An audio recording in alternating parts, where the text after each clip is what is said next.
Hey, before I kick off the podcast, I just want to shout out Next Door Clothing. Next Door, a clothing brand based out of Bondi in Sydney. They're making really nice jeans and shirts and hats. So go and check out their full range at nextdoorsydney.com. They're also artists, so you can go and check out a range of art. They put on rad parties, and I love what they're doing. So nextdoorsydney.com for the full range. All right, so this is for Clementine and Otis. So head over to indosole.com and get yourself some of their new sneaker sole slides. So Indosole are not only repurposing old motor vehicle tyres, they're now saving old sneaker soles from landfill and giving them a second life. So use code THT at checkout for the 15% discount, but moreover, you'll be advocating for conscious consumerism. You can also follow the link at terriblehappytalks.com. Thank you, everyone. Terrible Happy Talks. Terrible Happy Talks. Yeah. Good to be here, man. Whoa. Yeah. 3, 2, 1. All right, do this. Today's guests are environmentalists, entrepreneurs, and founders of the Bali Rivers cleanup program, Sungai Watch. This week, they are live with me in person at Indosole headquarters in Canggu, Bali, to share their journey, experiences, challenges, and hopes for the future. Mr. Gary and Sam Benchenghib, welcome. Thank you so much. Thanks for having us. Gentlemen, I've been trying to line this up with Kai for months now, and I'm so grateful for your time. So I'll start with you, Gary. What's a day in your life like at the moment? Cool, man. Well, thank you for having us on the show. A day for me right now, living in Bali, it really depends on if it rains or if it doesn't. If it rains, it's river time, meaning that the emergency of plastics is really out there in the rivers. So it's all about coordinating our team to being able to do disaster relief work.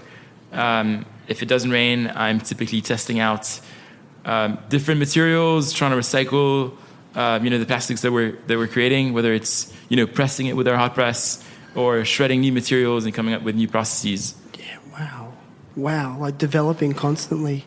Speaking of developing constantly, it's remiss of me not to introduce co-host this week and co-founder of Indosole, Mr. Kai Paul. Sorry. No worries. Thanks for being here. Happy to be along with the boys. Yes. Gary and Sam are big inspirations for myself and the brand, so happy to be here and hosting you guys here at the shop. So thank you. For sure. Shannon. It's a nice fit. No pun intended. Sam, you are based in Europe and you are... In New York. In New York? Yeah. Okay, but you guys are from France originally? And so you divide your time between New York and Bali, yeah? Yeah. How do you like that lifestyle? I mean, I like it. It's definitely good to have the best of both worlds. But I feel like all of our operation at the moment is in Bali, in Indonesia. But most of our funders and our sponsors come from the US. So being based out there gives us a lot of opportunities, and being able to fly back and forth is really great. Obviously, a lot of this work is management and operation, so being here is necessary. So I try to split my time equally. Nice, man.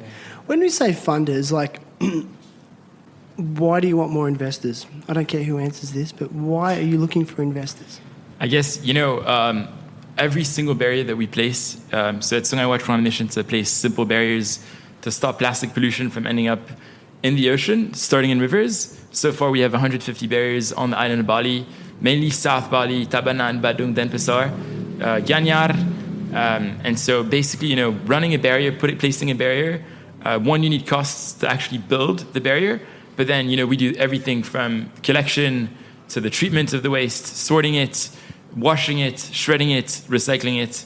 And, every step of the process does require funding. Everything started grassroots, but now, we're on a mission of 1,000 barriers. So we're constantly looking for people to fund and sponsors.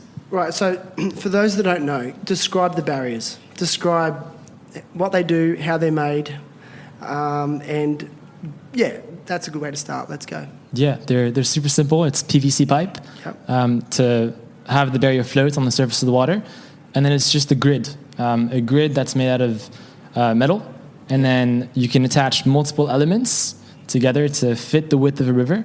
One element is a meter long, and then you just essentially attach them together via rope, attach it to the side of the barrier or the side of the river, and then with the currents, the trash gets stopped.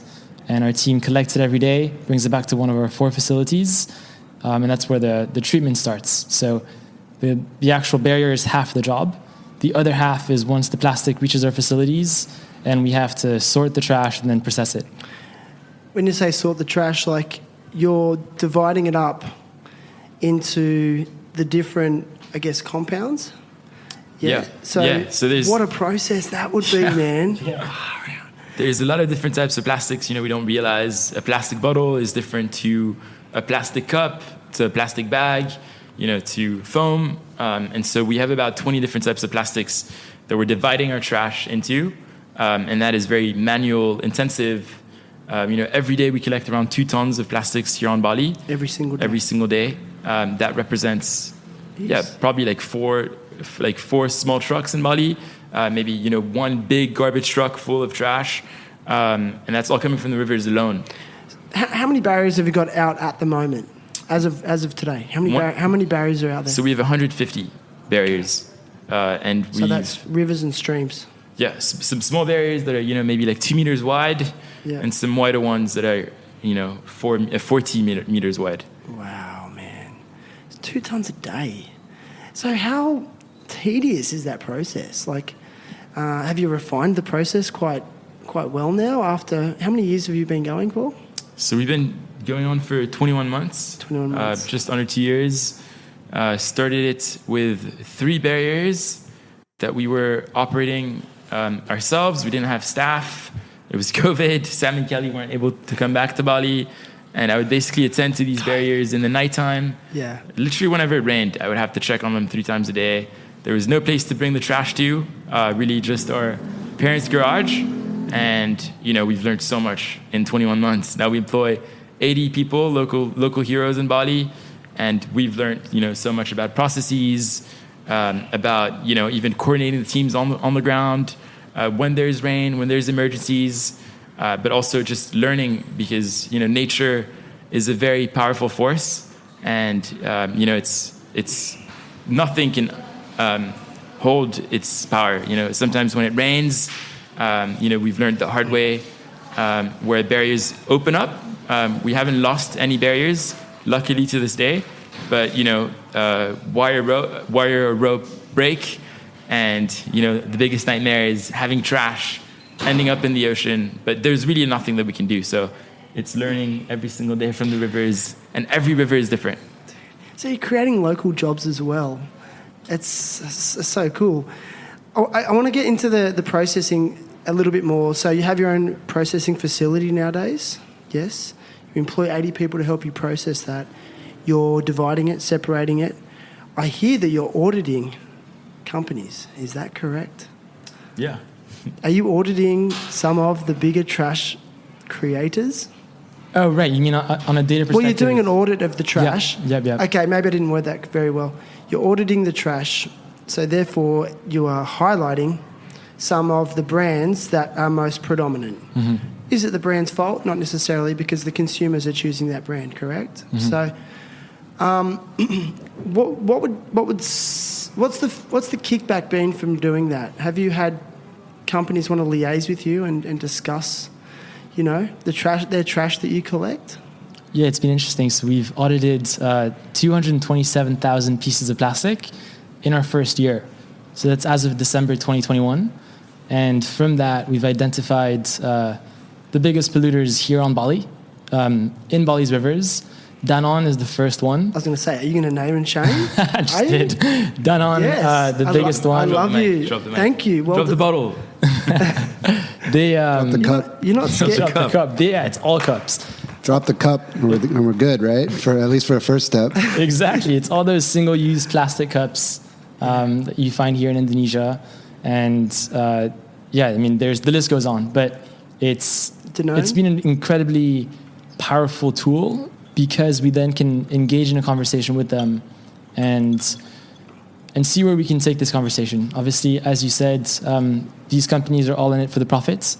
And so more packaging means more products sold, and it's really difficult to change the material of the packaging. But we've started this conversation. We hope to keep pushing it and pushing the envelope to stop them from polluting. Well, have you actually reached out to the companies? Yeah. And how do they receive you? Yeah, so we publicly publish the report online, but it's not necessarily shaming and naming and shaming. We really see this opportunity that the Indonesian waste management sphere doesn't have very little data, and so data in a way is what gets change happening. So every single barrier that we place is an opportunity of collecting data every single day to understand better about leakage points, whether waste management is even happening. There's something like 40% of Bali's waste that's properly managed, which leaves 60% of the waste being consumed every day in Bali that's either burnt openly or thrown in a river. And so that's a huge amount, and then there's only 2% of the trash actually on Bali that is being recycled. And so, these numbers speak for themselves, but then if you start to look into the different types of waste, every day we have data points on every single barrier, but also from a sorting point of view, from an auditing point of view. And I think understanding better what the categorization is will allow us to push for regulations from a governmental approach. In Indonesia, there's still no standard as to how companies can wrap plastic packaging. So more and more you're seeing these single-use sachets that are multi-layered with aluminum content, aluminum foil, and different types of plastics which are not recyclable, which contributes to the massive problem. So one of our main angles is really to put pressure not just on these companies, but empower the government to then take action. It's a big job. It is a big job, but so far we've seen that Indonesia is now pushing a ban on all single-use plastics by 2030. That's still 8 years away, but we're still hopeful. But then more so, they're putting an actual restriction on these plastic packagers to limit 30% of what they produce. So 30% of what they produce, they should actually be collecting by 2023. And that's, in a couple months' time, these major companies need to have a pipeline of seeing how they're going to be collecting these goals. So that's where our data really comes in, to push regulation, to push these companies to move forward, and to push the agenda. Okay, I've got a bunch of questions for you because this is amazing. Have you had much interaction with the government, local and more at a federal level? Yeah, so I don't know if Sam wants to jump in here, but in 2017, before starting Sungai Watch, we had this crazy idea of going down the world's most polluted river on 2 plastic bottle kayaks, so made from plastic bottles. This river is called the Citarum. It's located in Indonesia. It's just east of Jakarta, Indonesia's capital. And for 2 weeks, we rode down the river, not knowing necessarily what we were getting ourselves into. Turned out it was, a plastic entirely filled river. We couldn't even move. Sometimes we were just stuck in plastic. But we released a video series on our expedition, and overnight, got the attention of different ministries. 4 months later, we got to meet the Indonesian president. And that has opened so many doors on all levels. Now, we're very, very tight with these different environmental ministries, maritime minister, which allow us to really push the agenda forward on a national level. But here in Bali, we've really been pushing the agenda on a grassroots level. So Bali is made up of, different local levels. There's Banjar, there's Desa, there's Camat, there's Kabupaten, all of these different districts levels. So, similarly to you have like your block chief, the chief of the streets. Then you have the chief of the village. Then you have the chief of the region, or even sub-region, and then you have the region. So at all these different levels, we're super tight with everybody, trying to push the agenda forward. Is that because you're trying to change culture a little bit? Yeah, completely. Changing the perspective that rivers shouldn't be treated as garbage dumps. How were government officials at the higher levels sort of receiving you? What was the feel you got from them? Was it positive? Was it supportive? Or was it complacent? Yeah, I would say that they are super supportive in the sense that for every barrier, we have to get permission. So from the get-go, we're always speaking to them and engaging conversations with them. But we've started really from the grassroots and haven't, even met the Balinese governor. But on a national level, because now we're doing such great work in Bali and we're expanding to Javanese governors are opening us with arms open, but more in a sense that they're willing to introduce us to people and not necessarily like, we're going to fund you guys and we're going to pay for this, when it really should be the government's work. Like directing budget funds that way. Right. We've still not yet gotten any funding from the government. What do you think it takes for a government to direct funds appropriately, in your opinion? What makes them stand up and go, oh, we better send some money that way? What do you think hurts them the most? It's been tricky with with COVID budget cut downs over the last 3 years. Yeah. And that's really, we're a very new startup, new environmental NGO. And these governmental contracts, in order to get big budget, will take 2 to 3 years to get approved. So it's not like, budgets can be deliberated in an instant. But, there's still a pool of funding that's supposed to be dedicated for emergency disaster relief effort, of which, we can use that to our advantage. We've collaborated with the army on several occasions. We've collaborated with different levels of governments, of which, are seeing the emergency. In the rainy season, Bali is drowning in plastic, We're living on the island of plastic, not on the island of gods. And when news turn around, when that makes the cover of The Guardian, that makes the cover of CNN, the Indonesian government is acting very quickly. So what? It takes some mainstream media. I mean, that's 100% what it is. Every time. Think? Yeah, the moment we send someone a video or a photo of a really polluted site, that's when people come and help. And I guess it shows that it's really out of sight, out of mind when you live your life and you go about your day living here in Canggu and you don't actually see the river because it's back there. People don't really think about it. But when they see a really polluted site, like the mangroves, when we are in the mangroves, cleaning the mangroves, and it's completely choking on plastic, it looks horrible, and we're posting it on social media, then we'll get 100 to 200 volunteers. Wow. And it's really exciting to see, and that's really also similar to governmental help. Interesting. There's no talk about the fear of it impacting on tourism. Governments, are they concerned about that? If Bali is choking in too much plastic, tourists will stop coming. Is that ever a conversation? Yes. I think it's starting to be. Especially with G20, happening around the block. Bali is really trying to take it into its hands, but a lot of announcements are being made and very little action are being followed.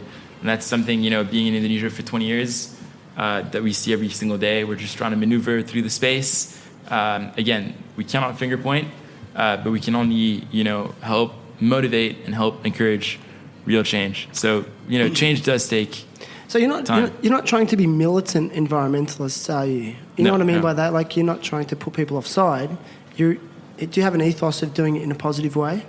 Completely. And I think that's also the idea of, the brand auditing that we're doing. We're not, sending back the packaging that we're collecting from Danone back to Danone headquarters. We don't want to create a war. We're just trying to create bridges, and we're trying to push the agenda forward because, if you look at multiple Indonesian national companies, Wings included, Santos Jaya Abadi, these are like all big, or Indofood. These are all like, so they make it in the top 5 of biggest polluters in Indonesia. We've not heard of them overseas, but it's like your Indomie or, your Mi Sedap, instant noodles, ABC Kopi, all like instant coffees and all wrapped in single use. Which are daily staples for many local people. I guess that's where it gets tricky, right? Yeah. So, but these companies don't have a sustainability department, and they don't understand sustainability. They haven't been confronted to it. So one thing that we're trying to do is get these guys in the rivers with us to change the perspective, and for them even to open their eyes. It's a bit tricky. Like when we invite these guys over, sometimes they come, sometimes they don't. And when we speak to them, it's always the marketing department. So it's like we're in touch with the marketing department. Like, this would be good for our image if we're associated with these guys. And the conversations we're having with them is really, how can we look good? And how can we get our logo big somewhere? But that's okay, isn't it? Give and take. Yeah, I think it's something we're always discussing, and it's an easy solution, and it definitely is not okay. There's a lot of greenwashing happening in the space, and we have to be strong in knowing our boundaries. I don't think it's okay to take shortcuts when you're a multinational. Produce plastic pollution. It will triple in the next decade in terms of production. But then why is the Indonesian government banning single-use plastics, and what are the actual measures being taken down? So, that's where we're seeing a lot of shortcuts being taken, and we need to hold companies, government accountable on the shortcuts. Well, this leads well into the next thing I want to talk about, and Kai and I have discussed this in the past when he's been on the podcast. So I'll just go back. You guys are collecting around 2 tons a day, okay, and it's being processed, and I'm assuming you're storing all of this trash somewhere, correct? All nicely packaged, cleaned, washed. Tell me the next step. What are you doing with this? Like Kai has discussed, this concept of a secondary resource. Mm-hmm. Is that what you've created? Have you created a new commodity? Yes, we're looking at these 20 different materials with 20 different properties, and it's looking at every material and saying, what can this be turned into that has value? Okay. And so we're looking at, the valuable plastics, like the hard plastics, the HDPEs, your shampoo bottles, whatever has the most amount of value, we're selling back to the recycling stream. So PET, your water bottles, we're selling that to make sure that it gets turned into a new water bottle. So we don't have to, make that bottle out of virgin plastic. Okay. But certain plastics we're keeping and trying to turn into products. So we've just started recently, but we're doing some exciting things where we're making 1 meter by 1 meter sheets, where we can then turn this into really anything. We can turn it into furniture, flooring, roofing, build houses. And so we're currently experimenting. We catch a lot of sandals, and with sandals, we're shredding them and then heading them over to Kai, and he's doing his magic. Oh, you really? I didn't know you guys were working directly like that. Yeah. I mean, these guys, they're basically just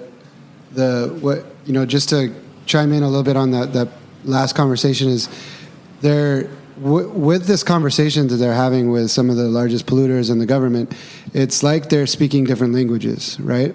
And they all know one same language that is just going to take a long time to get to talk with, which is the language of economics, right? So, and I think Sam and Gary are 100% aware that that's the language that starts creating this conduit of logistics and management of these resources. And it takes time, right? To get to that point where you get to the table and you're talking the same language, which is, okay, you guys are making this sachel of coffee for, let's say, 500 rupees. You're selling it for 1,000.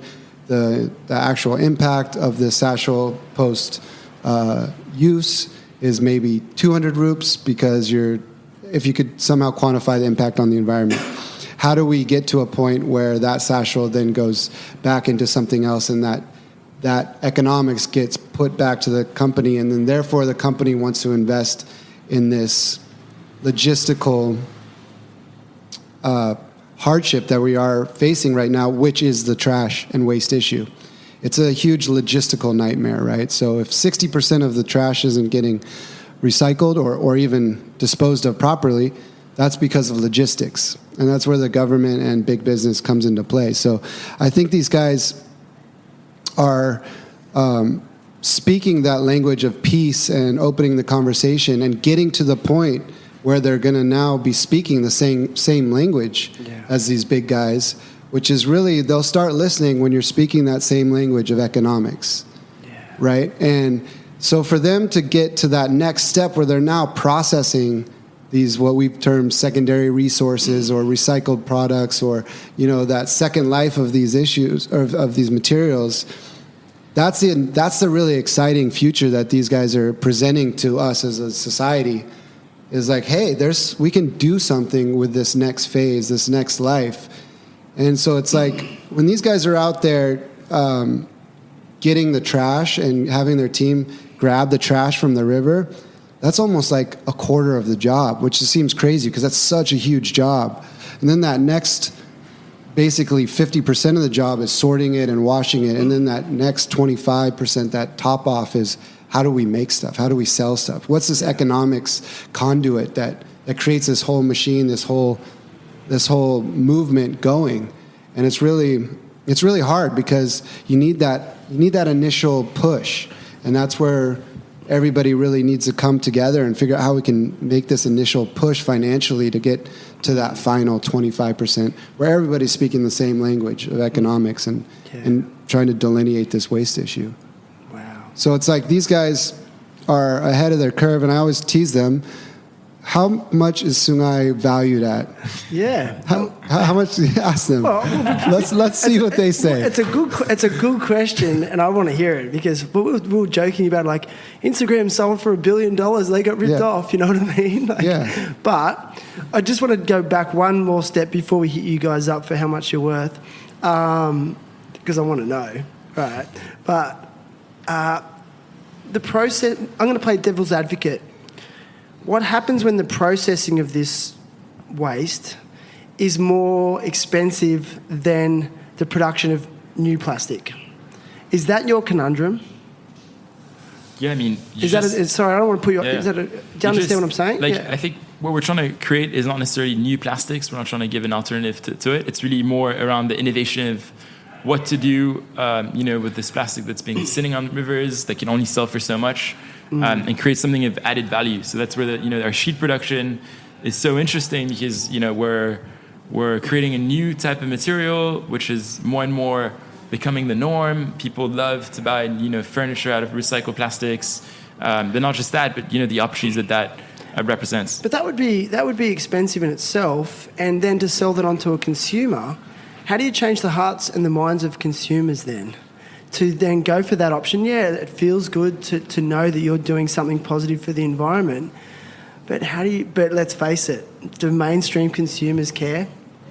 What's your opinion on that? I mean, I would argue that, we're not selling a plastic bottle. We're selling a really designed chair that will maybe upsell, but, that will go back to cleaning more rivers. Okay. And so if you can buy our products, then you're helping us directly expand our operation, clean more rivers, do more research on this material, and I think that's that'd be my answer. Yeah. I got a question for you. Who do you think, in terms of, like, let's say, job classifications are needed, or educational backgrounds are needed in this next phase of turning these resources into that next phase of well-designed products, well-engineered products, whatever that next phase of taking these waste items from the river and turning them into valuable goods that people desire or people can use, the utilitarian function of them. What is that group of people, and maybe list them 1 through 5, do you think that the top most important job classification through the number 5? Yeah, I think, we're working with different creators, material experts, toxicologists, but designers, architects, really to have a permanent use for the material. The thing that we don't want to create is another problem out of an existing problem. So we don't want to create a recycled plastic tile that's going to be sitting in the sun. It's going to offset microplastics or fumes by being out there. So it needs to be researched back and forth. And because we've spent so much time cleaning it up, collecting it in a river, and then sorting it, washing it, there's no point in making more arm out of this product. So that's where the scientific community is our number one friend in these circumstances. We're partnered up with different universities already to test the material, but really to know that every step of the process, whether it's washing, we have a full water treatment to actually recycle all the water that we're using in the washing process, or filtering out microplastics and things like that. So it's really all thought out, and it's been grassroots from our parents' garage, and now I feel we're right at the point where we're ready to scale. We built one in Bali. We have 3 small ones in Bali as well. We're building a big one in Java, a facility, and the idea is going to be to sort of scale these little resource secondary market facilities far and beyond. And would you say that it's are they chemists? Are they chemical engineers? Are they plastic specialists? I mean, I guess all of the above. Circular specialists, materials experts, people who just understand, what is in the rubber, what is in HDPE, what can you do with HDPE, and yeah, I think it's interesting. Not a lot of people, I think, are aware of this. I guess circle of the amount of people that are needed in this movement. It's not just designers or people with a dream. It's actual real-time applications, real-time jobs. I compare it to what potentially the military movement in the West would have been at in the early 1900s and the mid 1900s during the wars, where they're just getting the best and brightest minds involved. And that's something I see with you guys, that you guys seem to have the opportunity of really attracting really high level and smart people and resources that can is that something that you guys have been sort of thinking about, of the expansion of the research element of how to recycle these materials properly? Yeah, so we just launched a partnership with a big institute out of the UK. Like, one of the guys on the board, found basically found microplastics in the ocean, and it's an amazing network of really big experts related to material experts, toxicologists, and I feel like it was like sort of a match in heaven. They came to the main professor, Susan, came to surprise us in the national park of Alas Purwo, down deep in Java. She made all the trip all the way just to be like, we need to partner up together, seeing the opportunity of the work that we're doing, because it's so real, right? Like the trash that we're collecting, if we're not collecting it, who else is collecting? It's going straight into the ocean. And every day it's real data. It's also sort of zooming out of the map on every single river that we're cleaning and understanding as well what are the main sources of trash and how does it end up there. So it's a multifaceted problem. We're not just dealing with what happens with the actual trash collected, but also how do we prevent this trash from coming into the rivers in the first place. Yeah, it seems like your real challenge is obviously not just the trash collection and prevention, it's the processing. The trash processing is the big, I think I see it personally from outside looking in as personally like the biggest shift. I had a guest on here, he was episode 4, and this was like 3 years ago, Nev Hyman, ex-professional surfer and surfboard shaper, profound. And he created the Nev House project. Did you ever hear of that? The WSL had him on site at a few events at Karamis, I don't remember. And he was building the panelling. He had a concept house there, and the panelling was made from trash that had been processed, and it was compressed and I don't know exactly the terminology that they did, but it was, had a fire retardant in it, and so it wouldn't burn, and you could click these panels together. And the biggest challenge he had was finding investors to help build the processing plant. Okay, so it's just really interesting to me now, 3 years on, to hear you guys are deep in the processing of it and formulated a way to do it. I guess my question is like, where does the capital come from to get started? Has that been another one of your main challenges?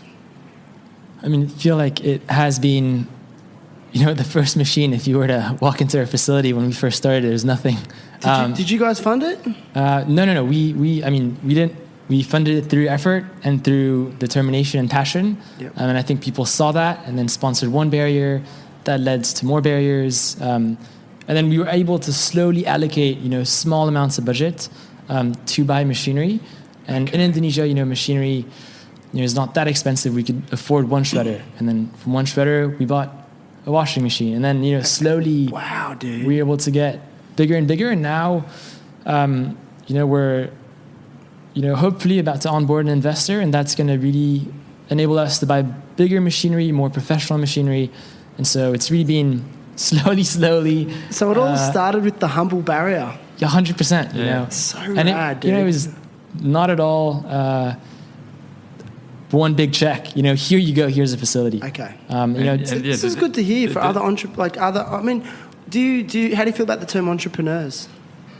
Yeah, I mean, the first barrier was funded from pocket money. The 3 first barriers, we just on a project, film, and then we used that money to start the 3 first barriers, and then from there we got enough intention to to start again. So definitely very entrepreneurship. We also are inventing our own machines to wash. Amazing, so in dude. terms of we're just seeing needs of every steps of the processes and trying to reinvent, because there's just no proper machine that fit it's not like you can go to to a store and walk in and buy the machine. Like even with Guy, like when we're trying to recycle these sandals and we need the perfect machine to do that, we're basing it off an industrial machine in Jakarta, but now we're trying to do this in Bali.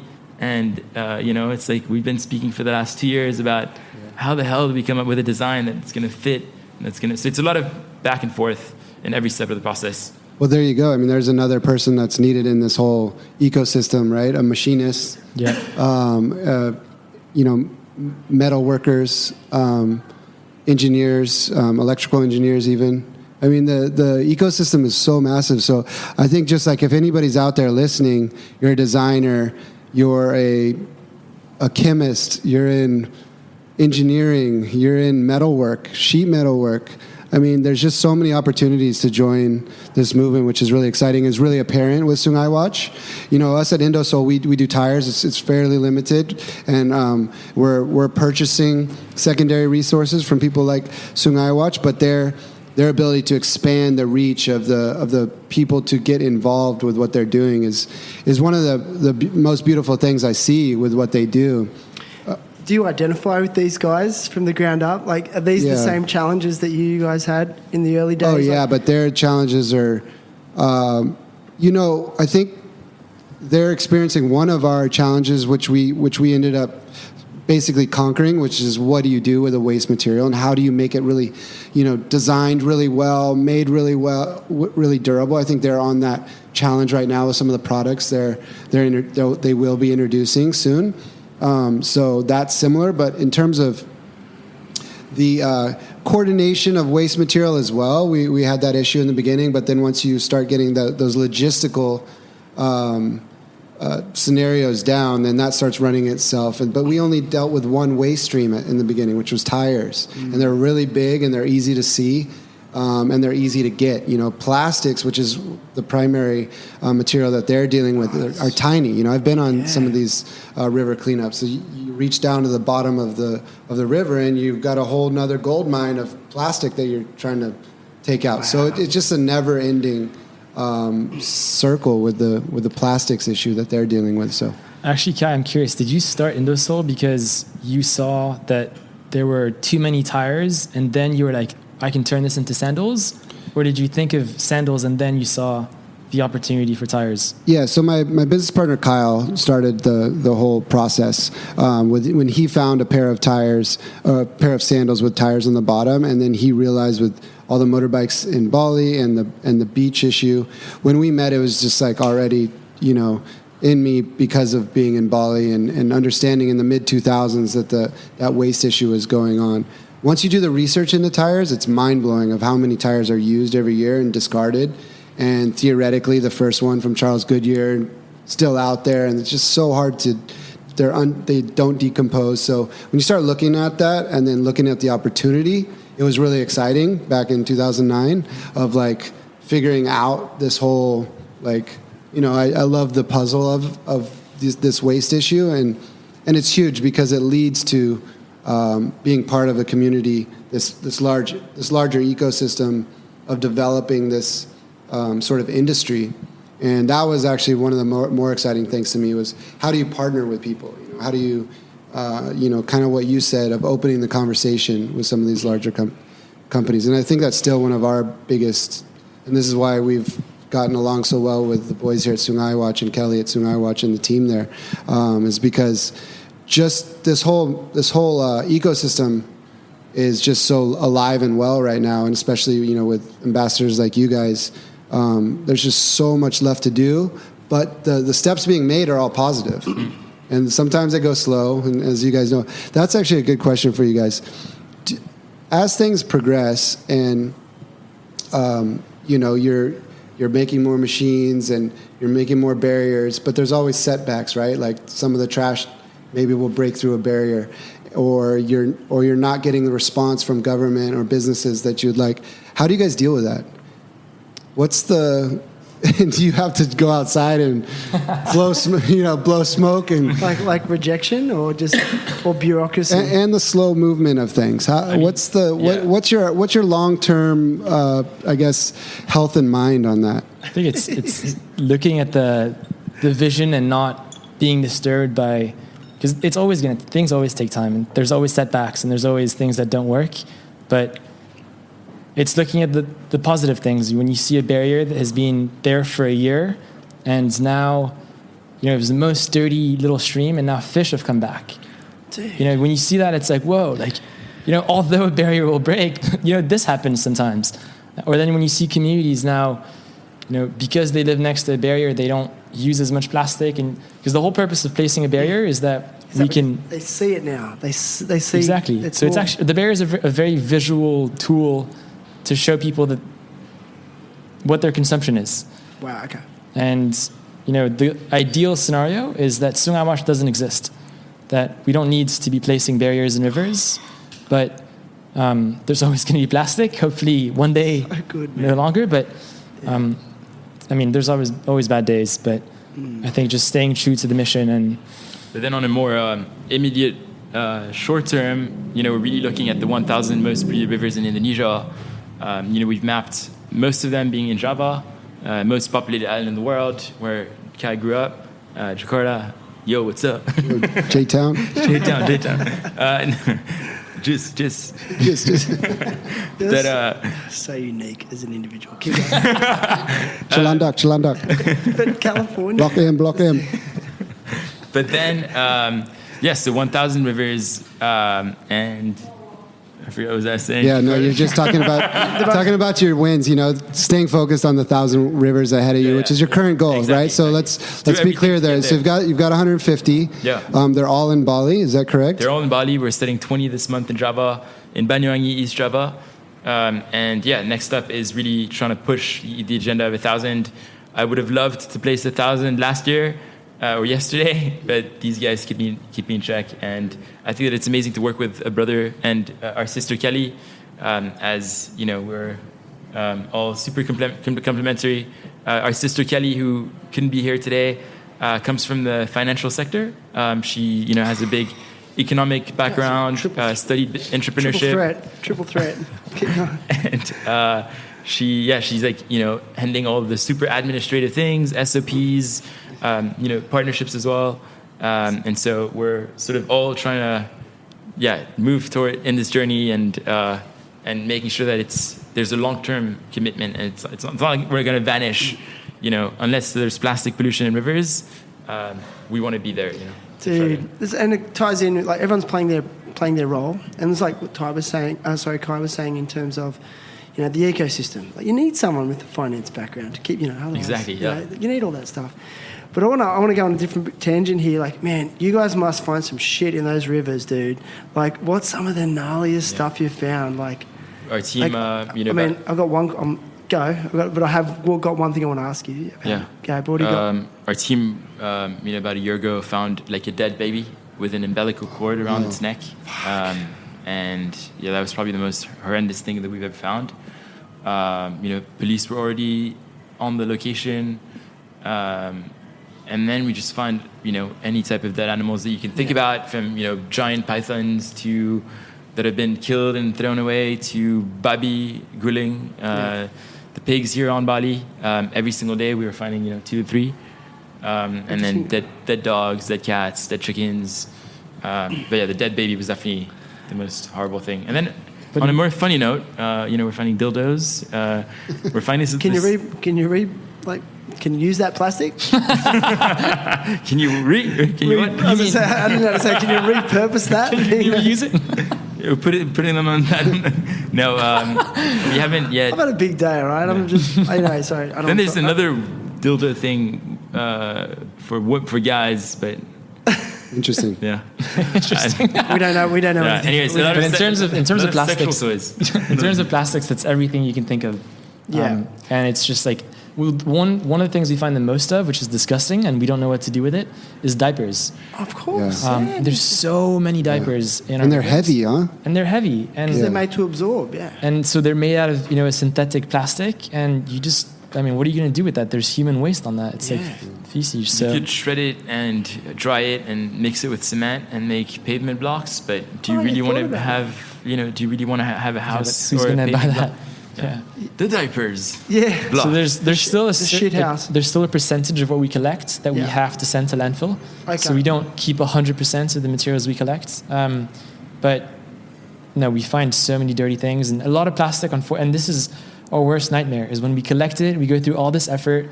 We're so happy that it's no longer going to the ocean, but there's and we try to wrap our heads around what we can do with this material, but it's just either too deteriorated, maybe it's burnt, because a lot of plastic here in Indonesia has been burnt. Yep. And so we have to So send that, it to that landfill. renders it useless? Yeah, pretty if much. it's semi-burnt?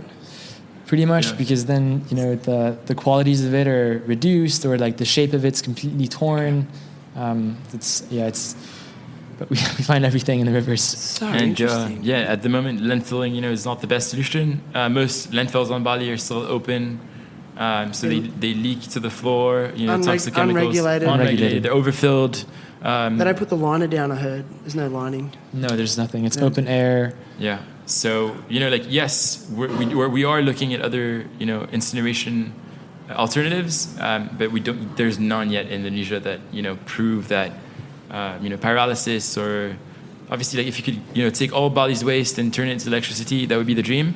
And a lot of people tend to think that way, but they don't understand about humidity content. All of the trash that we're collecting is very humid, is very wet. And the drying processes are huge. You need so much electricity to power that alone.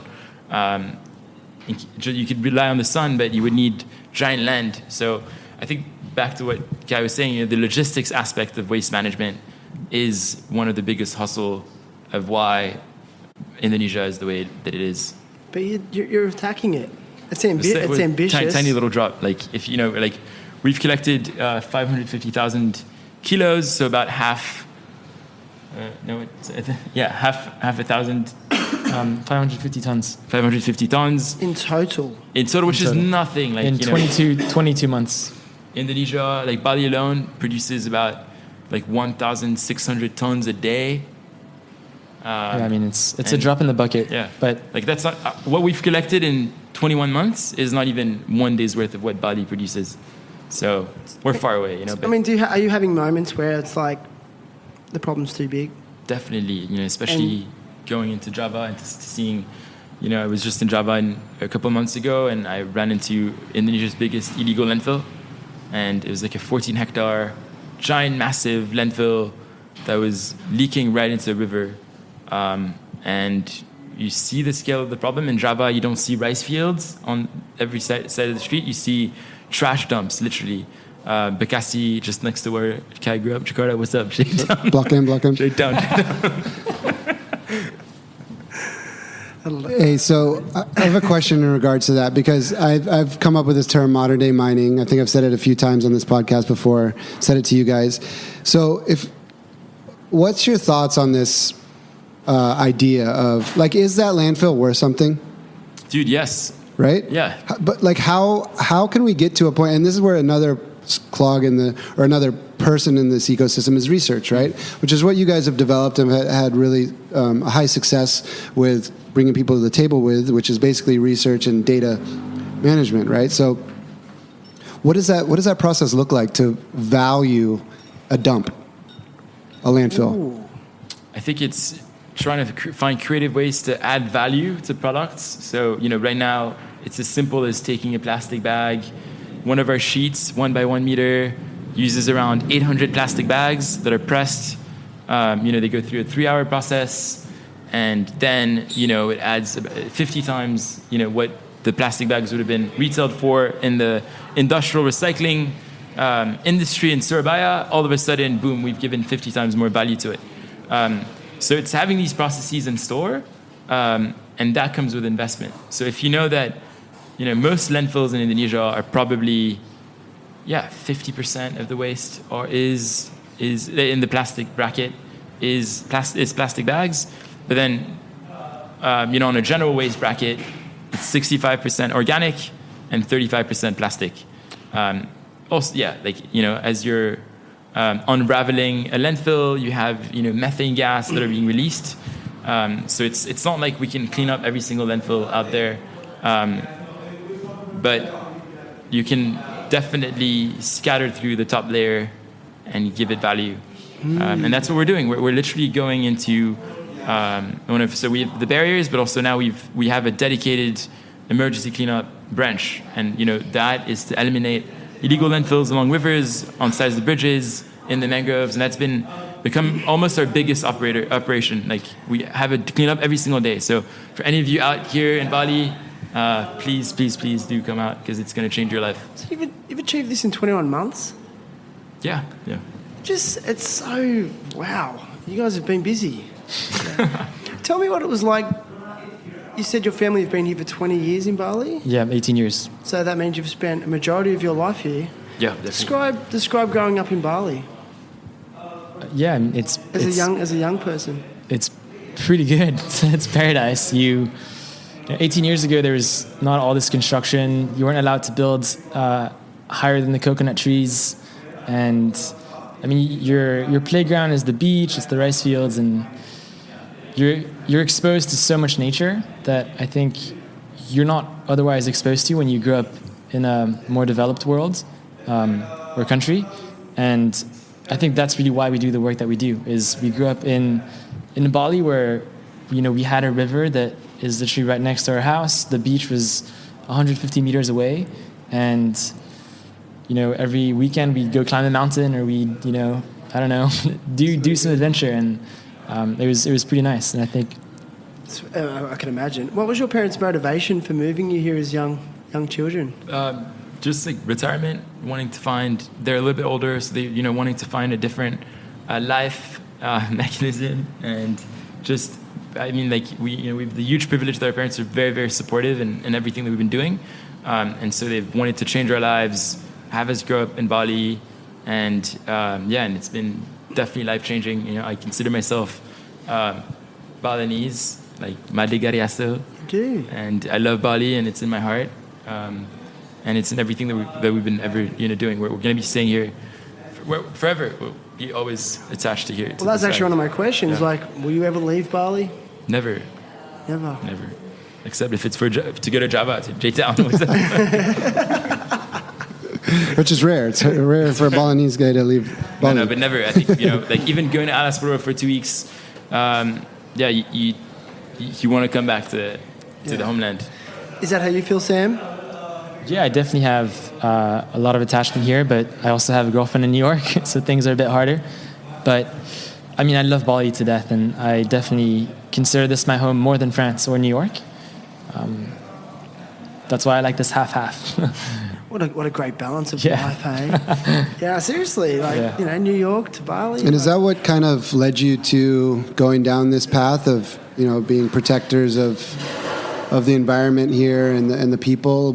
How do you see the waste impacting Bali the most, or what brought you? What was the sort of ignition point to really scaring you or really impacting you in a way that you said, "Hey, I want to figure out how to stop this"? Just seeing our home beach, Batu Lake back in the days was full of. It's where Potato Head is where the W is. It was just a line of coconut trees, and there was nothing else. First big rainy season we were here, to see it, it was full of wood. The next year, it was plastic started to come into the picture, and then more and more plastics. Right around the time that you guys got started, 2009, we were like, we need to do something about this. I was 14, Sam was 12, Kelly was 16. And we're like, okay, let's try to climb a volcano, raise a little bit of money, and start a cleanup organization. And so it was under a different name back then. What was the original name? Make a Change Bali. But then every single weekend we had a meeting. We had like an agenda to go to the beach and clean it up. So we're going all around the island, from Ahmed to Tulamben to Sanur to Nusadua, just getting youth involved and getting cleanups. Beach cleanups. Yeah. And then very quickly, the next day after a very nice cleanup, more plastics would come back. So we were like sweeping the floor, but more and more. It's like if you have a tap and you're not fixing the tap at the source, you're just cleaning the floor. How old were you when you guys first started that? 14, so 13 years ago, and Sam was 12. Yeah, it's just like 14 years old and 12 years old. I mean, do you remember the moment you guys had the idea to do your first beach cleanup? Did you guys go, hey, like, how was that idea conceived as two young people? I remember. Or was it sorry to cut you off, or was it prompted by parents? No, fully by us. I loved to organize stuff when I was younger. Did you? I would like do ping pong tournaments with the local village. I did like all the talent shows at school. I was president of the school, like little Gary, trying to get things done. But then I saw this campaign that was called 350.org, which got released around my birthday, 2009. And it was about the parts per million in the atmosphere, and they were getting basically a bunch of different global events to get a banner up of 350. Right now we're way above 450. We're about at 470 parts per million. But it's just a very humbling path that in 13 years of activism, we've completely destroyed our planet, to make it so much worse. And this was 13 years ago. And that's what started the entire thing. It started with a hike, and then, the most visual thing that we could do was plastic. So that's when we started the cleanups. I think it's really enchanting. It really inspires a lot of people, man. It really is. Thank you. I think people are feeling more and more concerned, and there's a lot of fear in our world at the moment. And I think these kind of projects give hope. So I think it's more than just plastic collection. It's hope. Bringing to that idea of invoking fear in the world, I feel that in my experience, there's been a lot of fear in regards to some of these dates that countries are putting out. One being 2030, another being 2050. I wanted to get your guys' take on it, on how you see this, I guess, climate change evolving, waste management evolving, and how long do you think it really is going to take? Let's start with Indonesia, but let's start with the world. Let's say even in a developing country, how long is it going to take? Because right now, let's face it, the U.S. is recycling, I think, 8% of their waste, right? So, if the U.S. is recycling 8%, how are we really going to, get this train moving into a direction? And how crucial do you see some of these dates being? Yeah, I think there's so many dates, yet we're still seeing, by 2030, plastic production is going to double.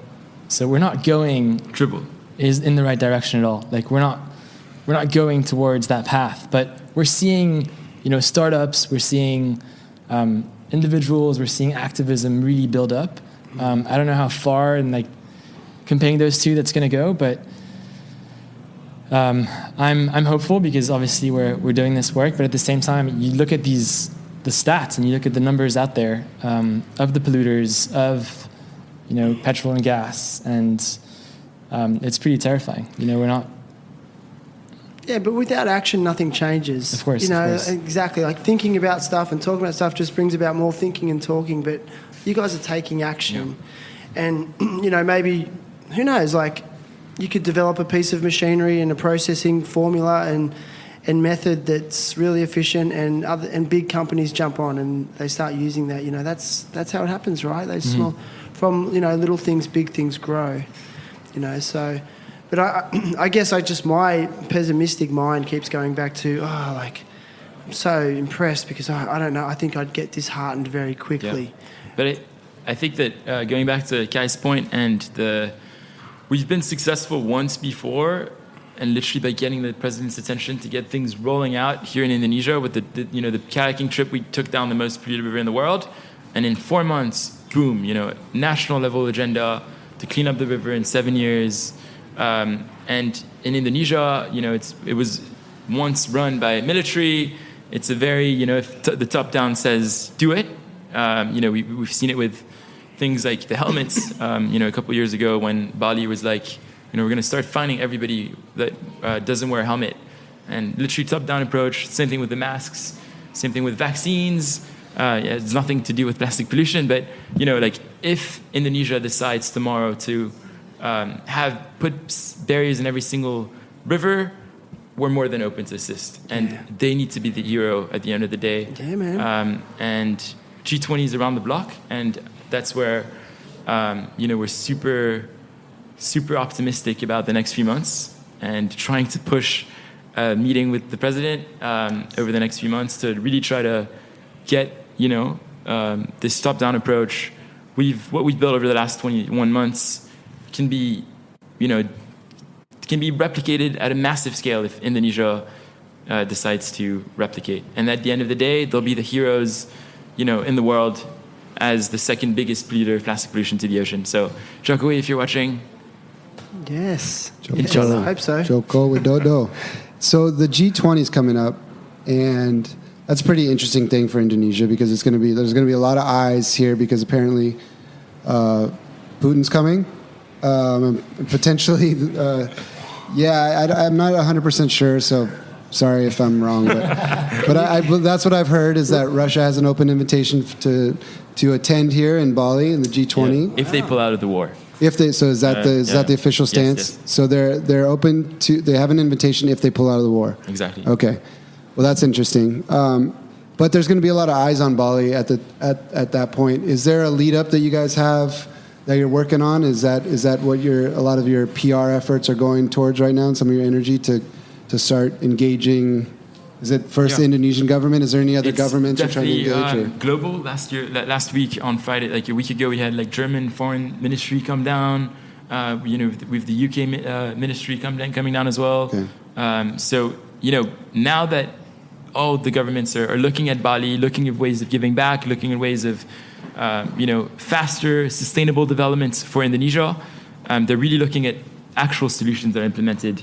And because the G20 is partly hosted in the mangroves, they're building these beautiful pavilions in the mangroves that we cleaned up, and we're still cleaning up. And now slowly we're coming closer to the event sites, and we're not going to stop.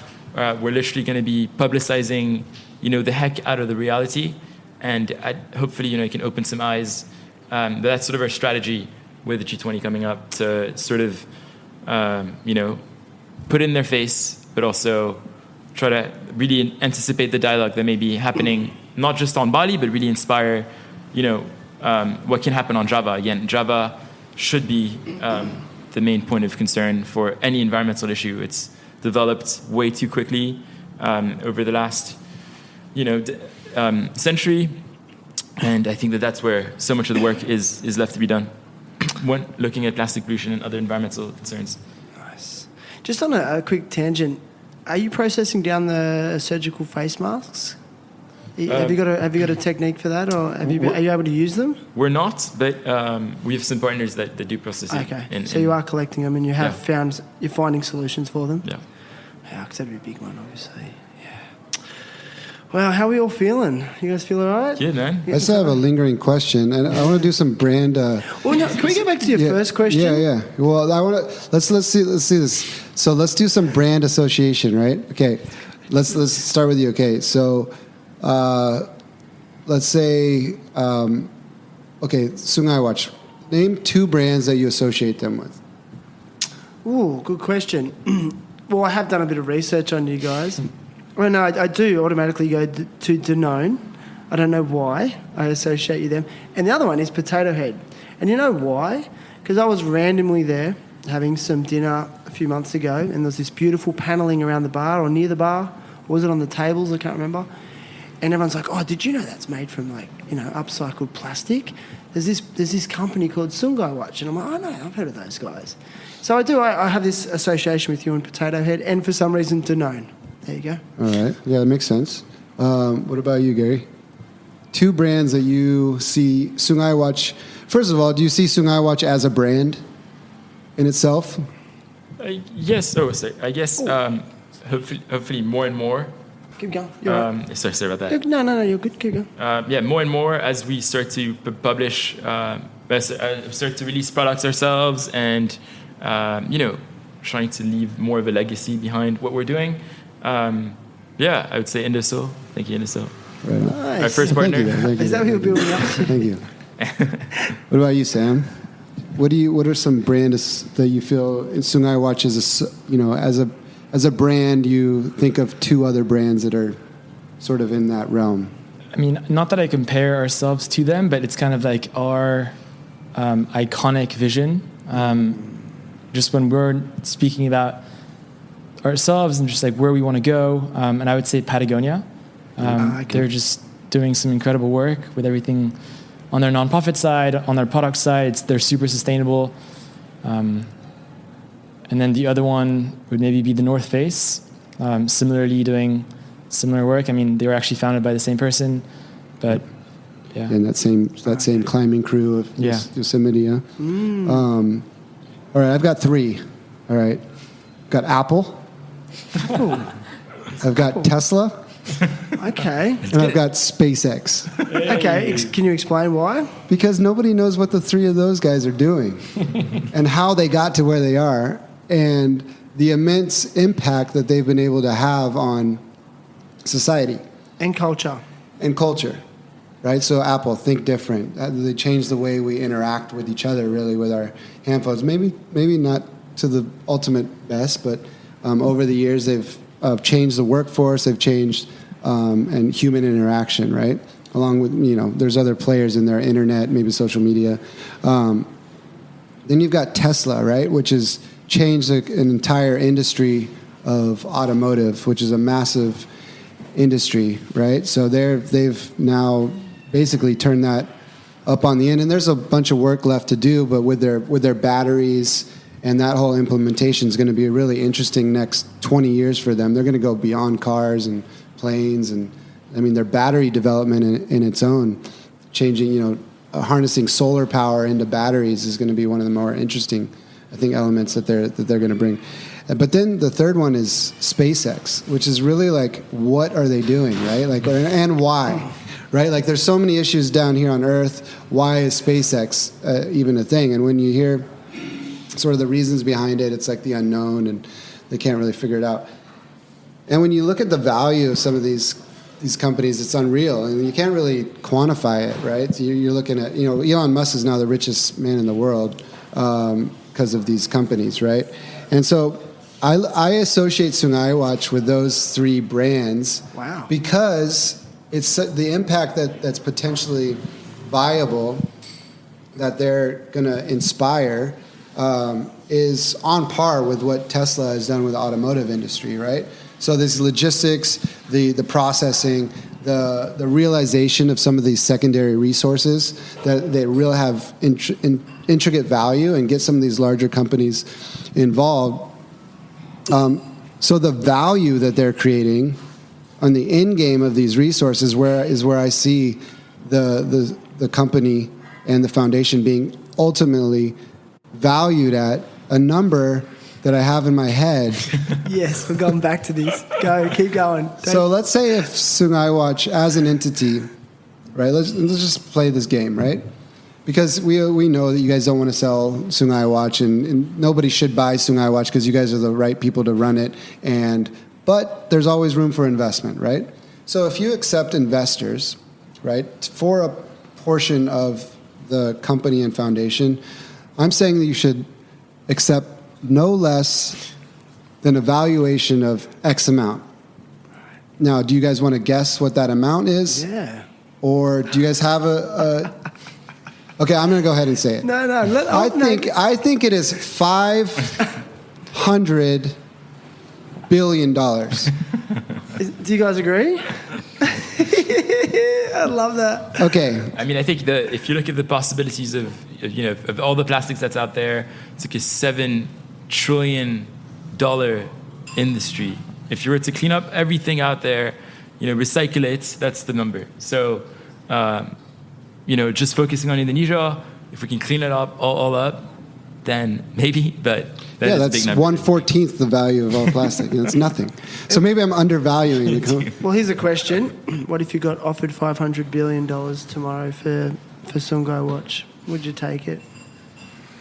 Definitely. I mean, you could do so much work with that. 100%. Set up another Sungai Watch. No, I mean, we could set up Sungai Watches in every country. Yeah. And that's actually something we're looking at. Amazing. I went to Colombia in December, And there's so much enthusiasm and interest from countries from like the Philippines to, every country has, plastic is a problem everywhere. And we would accept the money. Yeah, I think the main issue right now, and the reason I compare them to SpaceX, is because nobody really understands it. Yeah. Right. We're at the starting point of understanding what this value is that they're creating. Right. They're creating intrinsic value in nature. How do you value that?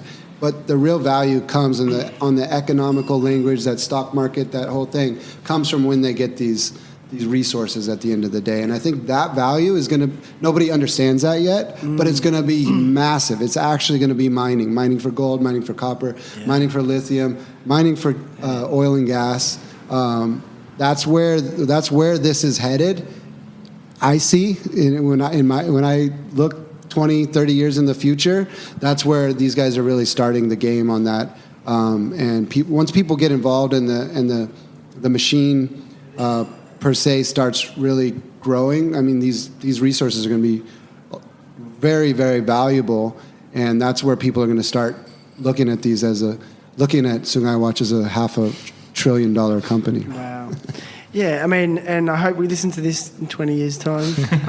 And that's happened. I think you two and your sister as well are amazing change makers, and this is what change makers do. Like, I really agree with what Kai's saying, is they think outside the square. They're brave enough to step into the unknown. So, dude, that's why I think like I said, you're getting into the hearts and the minds of so many people. So well done. It's beautiful. Yes. Thank you. I don't know. Have any more questions, Kai? But I love that. I'm glad you asked that question. Yeah, it's a funny thing to think about, but it's kind of true. The value there for the long term is massive. Yeah, actually, are you regarded as a social enterprise or a non-for-profit? So we actually have both. Okay. We have our foundation side. Yep. Which is the cleanup side, the river collection, and then the upcycling of plastics is our for-profit branch, social enterprise. Okay. So we actually have a foundation set up here in Indonesia, a foundation set up in the US to fundraise in the United States, and then the for-profit branch here in Indonesia will turn the plastics into products. And give back, most of the profit back to the foundation. Got you. Okay. So I ask all guests to come to the podcast with a cause they want to support or advocate for. And in this instance, and Sam and I were discussing it earlier, that you guys are the cause to advocate for. So if someone was to want to support you, tell us the best way to go about it. Yeah, in person, come to the cleanup. So you prefer manpower, or people on the ground floor? Definitely, it changes your life, and it gets you to see the problem with your real hands. Yeah. If you cannot be on Bali and you can't come to the cleanup, any donation of any amounts goes such a long way. So that we can directly equate what your donation has done directly on the ground with our data, so we can give you access to all of that. Okay. And that transparency. You can go to sungai.watch is our website. Sungai.watch. Yeah. Okay, so I'll put that link in this episode's show notes, and it will follow this episode around on all the major podcasting platforms such as Apple Podcasts, Spotify, Buzzsprout, Stitcher, and whatever podcast platform you like to listen on. It always helps if you follow or leave a review, and it just helps me to continue to produce weekly episodes and give people like Gary and Sam a voice to share their ideas. So thank you, gentlemen. Thank you, man. So stoked. Thanks, guys. Thanks, Guy. And again, Thanks, Shan. Big thank you to Mr. Kai Paul. No, thanks for doing the podcast, Shan. Love Terrible Happy Talks. Thank you, brother. And so happy to have the guys from Sungai Watch, and I wish Kelly was here and all the crew. But yeah, kudos to you guys. Keep going. Keep pushing. Yeah. Thank you. Thank you. Let's go.